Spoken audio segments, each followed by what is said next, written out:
Cienītā Latvijas Universitātes Saime, studējošie darbinieki, 2011. gads strauji tuvojas savam noslēgumam.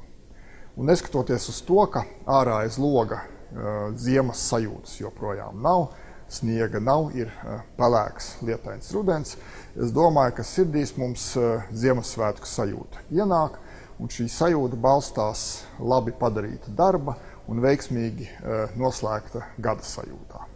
Latvijas Universitātē šogad ir bijusi ļoti veiksmīga jauno studentu uzņemšana.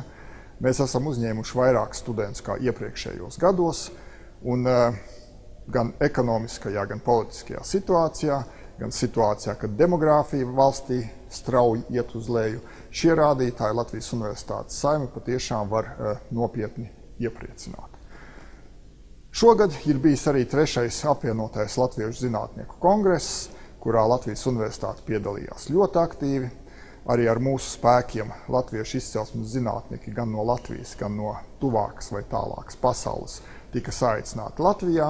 Un es domāju, ka mēs vēlreiz stiprinājām savu vienotības sajūtu, lai Latvijas zinātni padarītu pamanāmāku un ievērojamu gan Eiropā, gan pasaulē kopumā. Vēl 2011. gadā arī ar Latvijas Universitātes spēkiem tika nodibināta Eiropas mazo valstu universitāšu asociācija, lai mūsu balss tiktu labāk sadzirdēta Briselē.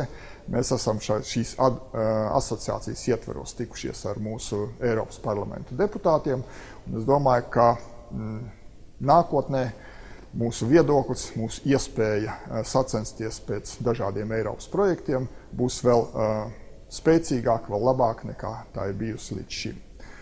Iepriekšējā gadā Latvijas Universitāte ir saņēmusi vienu no visu laiku lielākajiem ziedojumiem, Kurta Hāgena ziedojumu 2,4 miljonu eiro apmērā.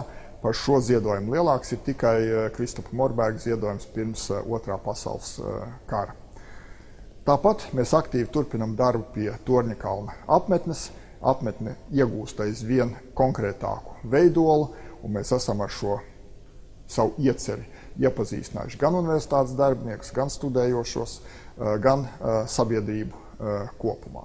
Tā kā viss šis ļauj mums sagaidīt ar svētku sajūtu tuvojošos 2012. gadu, un lai šī sajūta vēl stiprinātos, es aicinu visus Latvijas Universitātes darbiniekus, studējošos 22. decembrī uz Universitātes Ziemassvētku koncertu 5. pēcpusdienā Latvijas Universitātes lielajā aulā. Un 2012. gadā Latvijas Universitātē es gribu novēlēt, lai visiem kopā mums pietiktu drosmes, pietiktu uzdrīkstēšanās vēl izteiktāk uzņemties Latvijas augstākās izglītības un zinātnes kapteiņa lomu. Lai mums visiem izdevies un veiksmīgs 2012. gads.